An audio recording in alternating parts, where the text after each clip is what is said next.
Maka ketika kita mulut kita memuji Allah, maka wajah hati kita juga harus menghadap Allah. Bentuk wajah hati kita menghadap Allah dengan zikir khofi. Itu namanya mengagungkan. Jadi wa madaha dipanjangkan dan juga mengagungkan. Mulutnya zikir, hatinya zikir. Maka rontok 4.000 dosa besar. Jadi boleh nggak kita meneliti seorang sebelum menjadi guru kita? Boleh. Makanya ketika saya memuji begitu, viral di YouTube. Saya diserang rame-rame, kan saya nggak nganggap guru. Boleh nggak ngetes? Boleh. Oh, orang belum nganggap guru. Ya nggak boleh kalau sudah nganggap guru. Justru kita memuji, oh berarti bukan, memang begitu. Karena para ulama ngetes nggak itu? Ngetes, itu dites dulu. Bahkan kita ngeliat.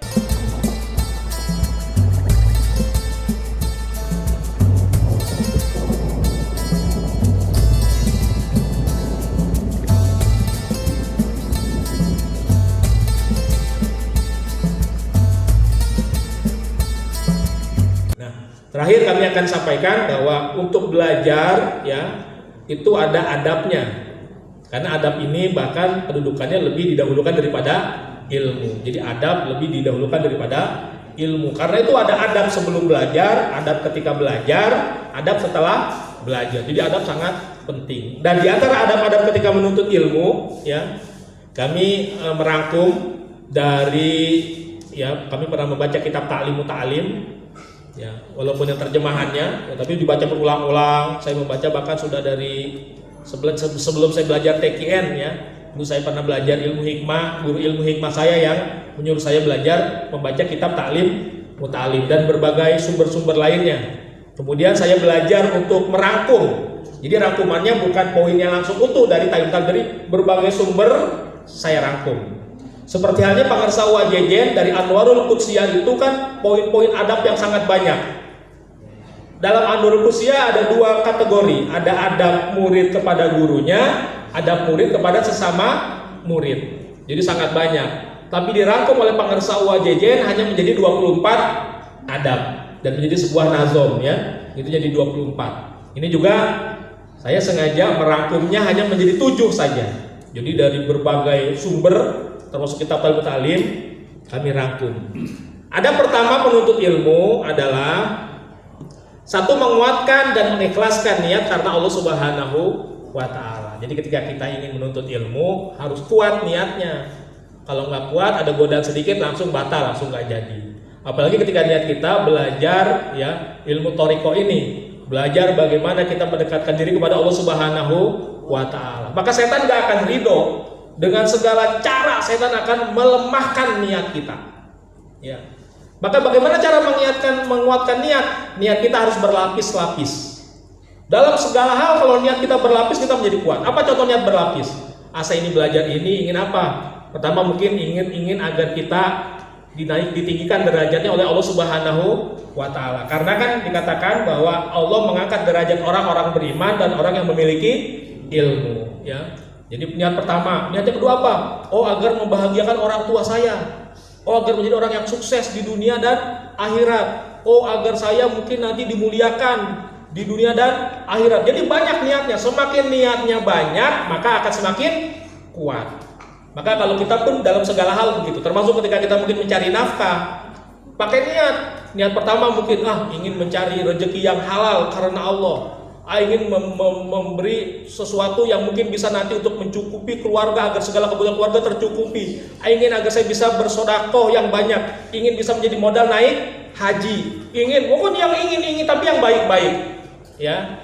Dan penutupnya semuanya harus ikhlas karena Allah, semuanya lillahi ta'ala. Jadi cara untuk menguatkan niat, pasang niat yang berlapis-lapis, tapi ujungnya tetap lillahi ta'ala. Tinggal tambahkan semuanya karena Allah. Saya pengen jadi orang sukses di dunia karena Allah.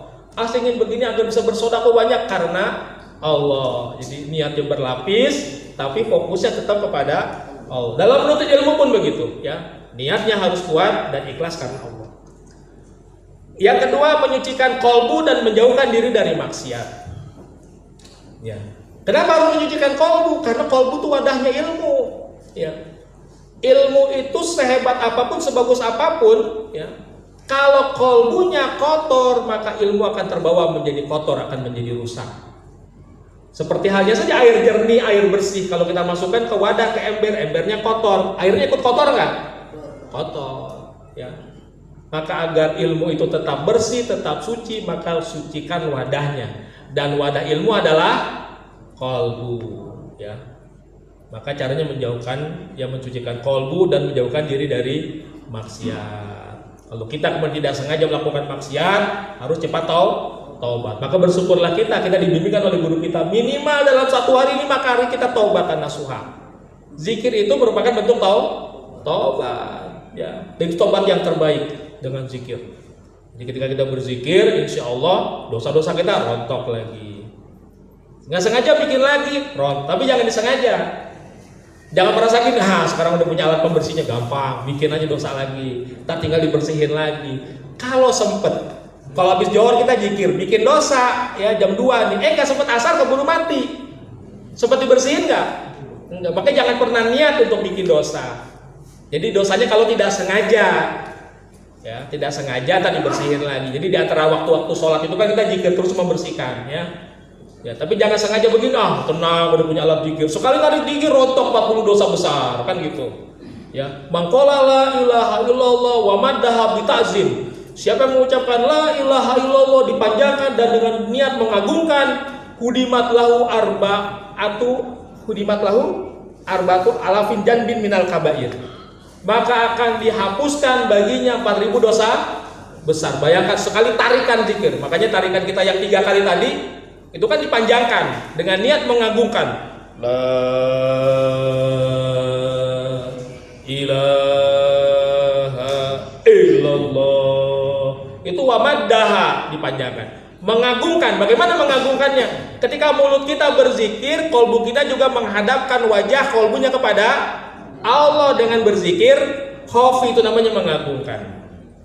Kalau saya bicara kepada bapak-bapak, ibu-ibu, tapi saya madepnya ke sana. Jadi begini Pak Ibu, saya menghormati Bapak dan Ibu nggak? Enggak, karena wajah saya menghadap kepada selain Bapak dan Ibu. Maka ketika kita mulut kita memuji Allah, maka wajah hati kita juga harus menghadap Allah. Bentuk wajah hati kita menghadap Allah dengan zikir khofi. Itu namanya mengagungkan. Jadi wamadaha dipanjangkan dan juga mengagungkan. Mulutnya zikir, hatinya zikir. Maka rontok 4000 dosa besar. Nah yang udah tahu banyak, wah berarti kan benar kan zikir tuh. Berarti habis zikir nanti bikin dosa lagi. Nah ini nggak boleh, ya. Karena pas habis bikin dosa tiba-tiba datang deh Ijroil, bro pulang bro, gitu kan. Ngejemput sih judulnya, karena orang ahli zikir itu tidak dicabut tapi dijemput. Tapi kan tetap dijemput dalam keadaan sedang masalah begitu, ya. Jadi jangan niat untuk membuat dosa. Yang ketiga adalah mengagungkan ilmu dan memuliakan guru, ya. Jadi mengagungkan ilmu. Contoh orang-orang yang mengagungkan ilmu, ya. Ahli ilmu itu pengagungannya terhadap ilmu, walaupun dia mendengarkan ilmu itu adalah ilmu mungkin yang sudah 1000 kali dia dengar, tapi respeknya, ya, sikap penghormatan terhadap ilmu itu sama. Kalau kita kan nggak begitu, ya. Mungkin kita akan takjub dengan penyampaian seseorang pada pertama kali dengar, hebat ceramahnya, hebat tuh. Pas besok-besok lagi kita ikut pengajian di tempat yang lain, ternyata bahasannya sama. Oh kayak kemarin bahasannya. Besok-besok kita hadir lagi di tempat yang bahasannya sama. Oh itu lagi ya. Yang keempat, oh bisanya cuma itu. Beda nggak tanggapannya? Berarti kita bukan ahli ilmu. Kalau ahli ilmu bahkan yang ke 1000 kali reaksinya sama, takjubnya sama. Bahkan pura-pura kita aja Bu, subhanallah. Padahal dalam hatinya yang kemarin ini mah. Nah, itu gambaran itu namanya mengagungkan ilmu. Jadi termasuk orang mengagungkan ilmu begitu. Termasuk bentuk mengagungkan ilmu, kita tidak menganggap kecil arti sebuah ilmu, walaupun penyampaian cuma sedikit. Walaupun penyampaian cuma sedikit, kita menganggap itu merupakan penyampaian yang sangat banyak. Itu bentuk pengagungan ilmu. Termasuk mengagungkan ilmu, kita memprioritaskan tahu kedudukan ilmu. Ilmu yang sifatnya keagamaan yang langsung dari sisi Allah harus yang prioritas. Makanya kita meletakkan kitab pun begitu. Al-Quran itu kalau disusun harus paling atas. Jangan pernah Al-Quran ditaruh di meja kita tiban dengan buku yang lain. Jadi kedudukan paling pertama kalau kita menyusun, mungkin di rumah kita ada meja, paling pertama majalah biasa ya, atau koran. Di atasnya mungkin ada ilmu tentang pelajaran umum nih, matematika atau apa. Di atasnya ilmu-ilmu tentang apa? Tentang ilmu keagamaan. Lalu tentang ilmu tentang kitab-kitab hadis, baru Al-Quran. Itu menunjukkan prioritas kedudukan ilmu. Kita paham kedudukan ilmu. Nah, sejak sekarang jangan sembarangan nih Quran ditiban dengan koran, nggak boleh.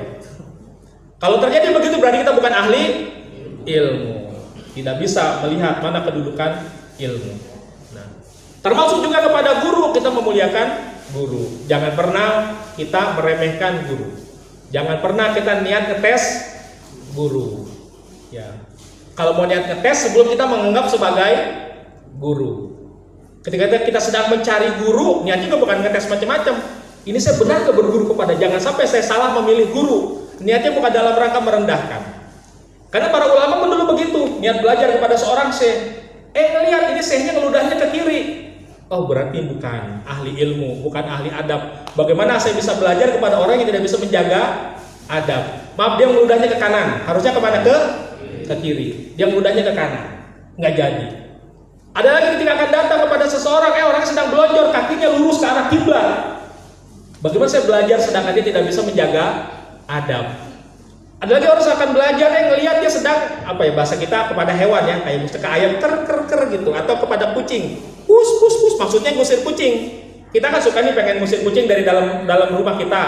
Kita panggil dia, pus. Kan kucing nganggap kita ngajak ini ada makanan di tangan kita kan. Asik mau dikasih ikan, kata kucing. Kucing ikutin nggak? Ikutin. Pas sampai luar rumah, pintunya kita tutup. Bruk. Kata kucing, saya gue ditepu. Nah, orang yang bersikap begini, pernah ada kejadian ulama pengen belajar kepada dia. Ketika melihat begitu, dia tidak bisa. Kepada hewan saja dia menipu. Berarti kata-katanya tidak bisa dipercaya, begitu. Jadi boleh nggak kita meneliti seorang sebelum menjadi guru kita? Boleh. Makanya ketika saya memuji begitu, viral di YouTube. Saya diserang rame-rame, kan saya nggak nganggap guru. Boleh nggak ngetes? Boleh, orang belum nganggap guru. Ya nggak boleh kalau sudah nganggap guru. Justru kita memuji, berarti bukan memang begitu. Karena para ulama ngetes kayak itu. Ngetes itu dites dulu. Bahkan ketika ngelihat maka nggak jadi. Maka ini juga yang saya lakukan ketika saya belajar kepada Habib Ali bin Abdurrahman As-Segaf pada tahun 99. Saya talqin kepada Pak Ngersabah tahun 99 saya diajak oleh seorang kawan ya untuk menghadiri majelis beliau di Tebet Utara, majelis Al-Afaf. Lalu ketika saya pertama kali datang diajak oleh kawan saya, beliau kajiannya setiap hari Sabtu sore. Selesai pengajian, saya langsung datang kepada beliau dan saya bertanya kepada beliau. Pertanyaan saya sederhana. Tuan Habib, bagaimana pandangan Tuan Habib terhadap Abah Anom? Beliau tanya, Abah Anom mana? Saya bilang Abah Anom Suryalaya. Dan beliau dengan spontan langsung sambil nepuk-nepuk pundak saya, bagus orang soleh, banyak nolong orang. Maka dalam hati saya, kalau gitu saya belajar sama Tuan Habib. Maka sejak itu saya dari tahun 99 sampai 2001-2002 terus aktif bolak-balik di pengajian beliau. Jadi saya sebelum memilih guru, saya tidak mau memilih guru orang yang bahkan menghujat guru saya. Kalau pertanyaan beliau mengatakan, nggak benar itu, apa tuh tarekat-tarekatan, maka saya nggak jadi, saya pulang. Walaupun tanpa saya katakan secara lisan, tapi saya mengatakan saya tidak jadi belajar kepada Tuan Habib. Karena beliau berkatanya begitu, bagus orang soleh banyak nolong orang. Maka saya langsung takzim dalam hati saya, kalau gitu saya belajar kepada Tuan Habib. Gitu. Maka saya mengajilah kepada Habib Ali Abdurrahman As-Segaf. Ya. Setiap Sabtu saya datang ke sana. Sampai akhirnya terputus juga ketika saya sudah mulai kerja tahun 2002 sampai 2005. Ya sudah tidak datang ngaji lagi. 2005 saya kangen pengen ngaji lagi. Ketika itu sudah istri saya sedang mengandung 9 bulan. Kira-kira seminggu lagi akan lahir anak pertama saya. Saya datang ke sana ya, ke tempat beliau. Biasanya beliau sebelum baca kitab itu beliau akan membaca kisah-kisah para wali. Tapi ketika tahun 2005 saya datang, beliau berkata begini. Kali ini saya akan menyampaikan suatu hal yang berbeda. Saya akan menyampaikan tentang akikah. Saya kaget, subhanallah. Saya mungkin tidak dikenal secara lahiriah oleh beliau. Saya cuma duduk di pojokan, di belakang, cuma nyimak. Tapi ternyata secara rohani beliau kenal saya. Oh tuh bocah yang dari tahun 2002 muncul lagi nih 2005. Dan beliau tahu istri saya sedang mengandung 9 bulan. Kira-kira seminggu lagi akan lahir anak pertama. Maka akan dipersiapkan agar saya persiapan akikahnya benar secara fikih. Maka beliau bilang, kali ini saya akan menyampaikan suatu hal yang berbeda. Saya akan menyampaikan tentang akikah. Dan saya kaget, saya langsung menangis. Oh Habib udah datang, sekalinya datang malah diajarin tentang akikah. Ini hubungan batin seorang murid dan guru begitu. Jadi beliau termasuk guru saya, Habib Ali Abdurrahman Assegaf. Al-Fatihah untuk beliau. Al-Fatihah. A'udzubillahi minasyaitonirrajim. Bismillahirrahmanirrahim. Alhamdulillahirabbil alamin arrahmanir rahim maliki yaumiddin. Iyyaka na'budu wa iyyaka nasta'in ihdinas siratal mustaqim. Siratal ladzina an'amta 'alaihim ghairil maghdubi 'alaihim waladdallin. Amin. Demikian ini saja bisa saya sampaikan karena sudah 10:30 ya. Nanti sisanya kapan-kapan kalau ada umur. Ya mudah-mudahan kita selalu diberikan pertolongan Allah Subhanahu wa taala untuk terus bisa berkhidmat, mengamalkan dan melestarikan Tagiyah Suryalaya ya di bawah bimbingan Hadratus Syekh Bangar Sahabah Sayyidi Ahmad Shahibul Wafa Tajul Arifin Qaddas. Demikian